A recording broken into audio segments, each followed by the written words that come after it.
ಭಾರತದಲ್ಲಿ ನಾವು ಹೆಣ್ಣುಮಕ್ಕಳು ಬಳೆ ಧರಿಸೋದು ತುಂಬಾ ಕಾಮನ್. ಆದರೆ ಇವತ್ತು ಈ ದಿನಗಳಲ್ಲಿ ಏನು ಕಾರಣ ಅಂತ ಗೊತ್ತಿಲ್ಲ, ನಮ್ಮ ಹೆಣ್ಣು ಮಕ್ಕಳು ಬಳೆಯನ್ನು ಹಾಕೋದನ್ನು ಕಮ್ಮಿ ಮಾಡ್ತಾ ಬರ್ತಾ ಇದ್ದಾರೆ. ನಮ್ಮ ಹಿಂದಿನ ಆಚಾರ ವಿಚಾರ ಸಂಪ್ರದಾಯಗಳಲ್ಲಿ ಕೇವಲ ಅಲಂಕಾರ ಮಾತ್ರ ಅಲ್ಲ, ಪ್ರತಿಯೊಂದು ವಸ್ತುವಿನ ಹಿಂದೆ, ಪ್ರತಿಯೊಂದು ಸಂಪ್ರದಾಯದ ಹಿಂದೆ ಒಂದು ಮಹತ್ವ ಇದೆ, ಒಂದು ಶಕ್ತಿ ಇದೆ, ಒಂದು ನಂಬಿಕೆ ಇದೆ, ಆರೋಗ್ಯ ಕೂಡ ಇದೆ. ಹಾಗಾದರೆ ಬಳೆ ಧರಿಸೋದ್ರಿಂದ ಆರೋಗ್ಯ ಉಂಟಾಗತ್ತಾ?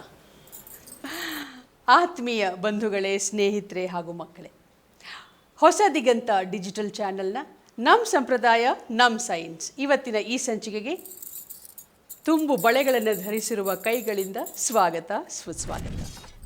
ಮಹಿಳೆಯರು ಕೈಗೆ ಬಳೆ, ಕಾಲಿಗೆ ಗೆಜ್ಜೆ, ಕಾಲುಂಗುರ, ಮೂಗಿನ ನತ್ತು, ಸರ ಇವೆಲ್ಲ ಧರಿಸೋದು ಕೇವಲ ಅಲಂಕಾರಕ್ಕಲ್ಲ, ಅಥವಾ ನಮ್ಮ ಸಂಪ್ರದಾಯ ಹೇಳಿದೆ, ನಮ್ಮ ಸಂಸ್ಕೃತಿ ಇದನ್ನು ಬಿಂಬಿಸುತ್ತೆ ಅನ್ನೋ ಕಾರಣಕ್ಕೂ ಇರಬಹುದು.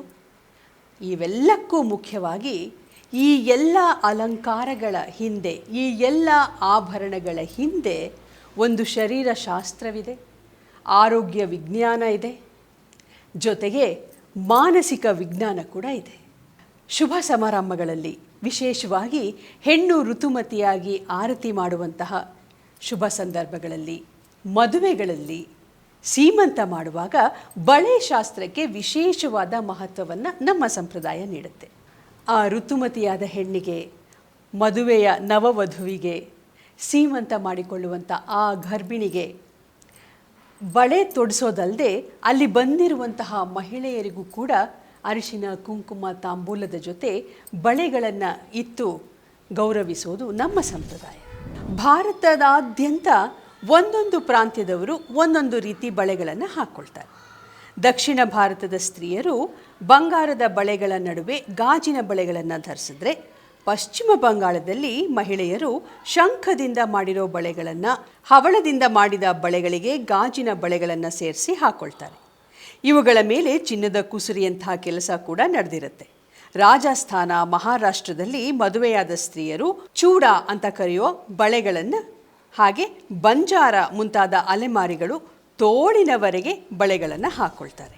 ಇಂತಹ ಬಳೆಗಳ ಬಗ್ಗೆ ನಮ್ಮ ಸನಾತನ ಧರ್ಮ ಏನು ಹೇಳುತ್ತೆ ಗೊತ್ತಾ? ಮುತ್ತೈದೆಯರ ಸಮೃದ್ಧಿಯ ಸಂಕೇತ ಗಾಜಿನ ಬಳೆಗಳಿಂದ ನಿರ್ಮಾಣವಾಗುವ ನಾದ ಲಹರಿಗಳಿಂದ ಪ್ರಕ್ಷೇಪಿತವಾಗುವಂತಹ ಸೂಕ್ಷ್ಮ ಸಂವೇದನೆಯ ಮೂಲಕ ಇಂದ್ರಿಯಗಳ ಸಾತ್ವಿಕತೆ ಹೆಚ್ಚಾಗುತ್ತದೆ.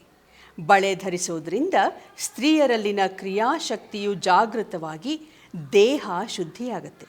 ಬಳೆಗಳ ಚಲನ ವಲನದಿಂದ ರಜೋಗುಣ ಸಂಪನ್ನವಾಗಿ ಕ್ರಿಯಾಶೀಲತೆ ಹೆಚ್ಚಾಗತ್ತೆ.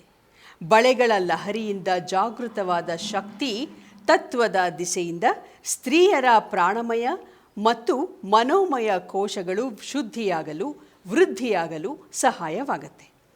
ಇಂತಹ ಕ್ರಿಯಾಶಕ್ತಿಯ ಲಹರಿಗಳು ದೇಹಕ್ಕೆ ಸ್ಪರ್ಶವಾಗೋದ್ರಿಂದ ಜೀವದ ಸೂರ್ಯನಾಡಿಯು ಕಾರ್ಯನಿರತವಾಗಿ ಶಕ್ತಿ ಲಹರಿಗಳು ವಾಯುಮಂಡಲದಲ್ಲಿ ಪ್ರಕ್ಷೇಪಿಸುತ್ತದೆ ಅಂತ ನಮ್ಮ ಸನಾತನ ಧರ್ಮ ಹೇಳುತ್ತೆ. ಕೇವಲ ಆಧ್ಯಾತ್ಮಿಕವಾಗಲ್ಲ, ಬಳೆಗಳು ವೈಜ್ಞಾನಿಕವಾಗಿಯೂ ಮಹತ್ವವನ್ನು ಪಡೆದಿದೆ. ಎಲ್ಲರಿಗೂ ಗೊತ್ತಿರೋ ವಿಚಾರವೇ, ಹೆಣ್ಣು ಮಕ್ಕಳ ಮೂಳೆಗಳು ಪುರುಷರಿಗಿಂತ ಬಹಳ ಮೃದುವಾಗಿರುತ್ತದೆ. ಗಾಜು, ಬಂಗಾರ ಹಾಗೂ ಬೆಳ್ಳಿಯಿಂದ ಮಾಡಿದ ಬಳೆಗಳು ಶಕ್ತಿಯ ಸಂಚಲನವನ್ನು ಮೂಡಿಸಿ ದೇಹದ ದೈನಂದಿನ ಕ್ರಿಯೆಗೆ ಸಹಕಾರವನ್ನು ನೀಡುತ್ತವೆ. ನಾಡಿ ಮಿಡಿತದ ಗತಿ ಸಾಮಾನ್ಯವಾಗಿಸುವ ಶಕ್ತಿ ಈ ಬಳೆಗಳಿಗೆ ಇದೆ. ನಮ್ಮ ದೇಹದಲ್ಲಿನ ಕೈ, ಇದರ ಮಣಿಕಟ್ಟು ಅತ್ಯಂತ ಶಕ್ತಿಯುತವಾದ ಜಾಗ. ಅಲ್ಲಿ ಸಾಕಷ್ಟು ಶಕ್ತಿ ಉತ್ಪನ್ನವಾಗುತ್ತೆ. ಆ ಶಕ್ತಿ ದೇಹದ ಎಲ್ಲ ಭಾಗಕ್ಕೂ ಹರಡುತ್ತೆ. ಬಳೆ ಧರಿಸೋದು ಇದೇ ಮಣಿಕಟ್ಟಿನ ಸುತ್ತ. ಈ ಮಣಿಕಟ್ಟು ಪದೇ ಪದೇ ಬಳೆಯ ಸಂಪರ್ಕಕ್ಕೆ ಬಂದು ಪ್ರಚೋದನೆಗೆ ಒಳಗಾಗೋದ್ರಿಂದ ರಕ್ತ ಪರಿಚಲನೆ ಹೆಚ್ಚುತ್ತೆ. ನಾವು ಮನೆಗೆಲಸ ಮಾಡುವಾಗ ಕೈಗಳನ್ನೇ ತಾನೇ ಹೆಚ್ಚು ಉಪಯೋಗಿಸ್ಬೇಕು. ಆಗ ಈ ಬಳೆಗಳು ಕೈಗೆ ಹೆಚ್ಚಿನ ಶಕ್ತಿಯನ್ನು ಕೊಡ್ತಾವಂತೆ. ಇವುಗಳ ಘರ್ಷಣೆಯಿಂದ ವಿದ್ಯುತ್ಕಾಂತೀಯ ಶಕ್ತಿ ಒಳಗೆ ಉಂಟಾಗಿ ಅದು ದೇಹದ ನರನಾಡಿಯಲ್ಲಿ ಹರಿಯತ್ತಂತೆ. ನಿಜಕ್ಕೂ ಆಶ್ಚರ್ಯ ಅಲ್ವಾ? ಅದು ಅಲ್ಲದೆ ಬಳೆಗಳು ವೃತ್ತಾಕಾರವಾಗಿರೋದ್ರಿಂದ ಅದರಿಂದ ಉತ್ಪನ್ನವಾಗುವಂತಹ ವಿದ್ಯುತ್ಕಾಂತೀಯ ಶಕ್ತಿಗಳು ಬೇರೆ ಹೊರಗೆ ಹೋಗದೆ ಅಲ್ಲೇ ಸುತ್ತಾಕಾರವಾಗಿ ಸುತ್ತಿ ಮಣಿಕಟ್ಟಿನ ಮೂಲಕ ದೇಹಕ್ಕೆ ಪ್ರವೇಶ ಮಾಡುತ್ತೆ. ಈ ಶಕ್ತಿಯ ಪ್ರಮಾಣ ಬಹಳ ಚಿಕ್ಕದು. ಆದರೆ ಇದನ್ನು ನಾವು ಬಳೆಗಳನ್ನು ನಿರಂತರವಾಗಿ ಕೈಗಳಲ್ಲಿ ಹಾಕ್ಕೊಂಡಿದ್ರೆ ಆ ಶಕ್ತಿ ಕೂಡ ನಿರಂತರವಾಗಿ ಉತ್ಪತ್ತಿಯಾಗಿ ನಮ್ಮ ಮಣಿಕಟ್ಟಿನ ಮೂಲಕ ದೇಹದ ಒಳಗೆ ನಿರಂತರವಾಗಿ ಪ್ರವಹಿಸೋದಕ್ಕೆ ಸಹಾಯವಾಗುತ್ತೆ. ಇದರಿಂದ ನಾವು ಸದಾ ಕ್ರಿಯಾಶೀಲರಾಗಿರೋದಕ್ಕೆ ಸಹಾಯವಾಗುತ್ತೆ. ಇನ್ನು ಸೀಮಂತ ಶಾಸ್ತ್ರದಲ್ಲಿ ಕೈಗಳಿಗೆ ಬಳೆಗಳನ್ನು ತೊಡಿಸ್ತಾರೆ. ಅದಕ್ಕೂ ಒಂದು ವೈಜ್ಞಾನಿಕ ಕಾರಣ ಇದೆ. ಏನು ಅಂತ ನೋಡೋದಾದರೆ, ಸೀಮಂತ ಶಾಸ್ತ್ರವನ್ನು 7ನೇ ತಿಂಗಳಿಗೆ ಮಾಡಲಾಗತ್ತೆ. ಆಗ ಮಗುವಿನ ಮೆದುಳಿನ ಬೆಳವಣಿಗೆ ಆಗ್ತಾ ಇರುತ್ತೆ. ಈ ಸಮಯದಲ್ಲಿ ತಾಯಿ ಧರಿಸಿದ ಕೈಬಳೆಯ ಶಬ್ದ ಮಗುವಿನ ಮಿದುಳಿನ ಬೆಳವಣಿಗೆಗೆ ಸಹಕಾರಿಯಾಗತ್ತೆ. ಅಲ್ಲದೆ ಗರ್ಭಿಣಿಯರಲ್ಲಿ ಮಾನಸಿಕ ಒತ್ತಡ ಹೆಚ್ಚಿರುತ್ತೆ. ಅದು ಕಡಿಮೆಯಾಗೋದಕ್ಕೂ ಕೂಡ ಈ ಬಳೆಗಳು ಸಹಕಾರಿ.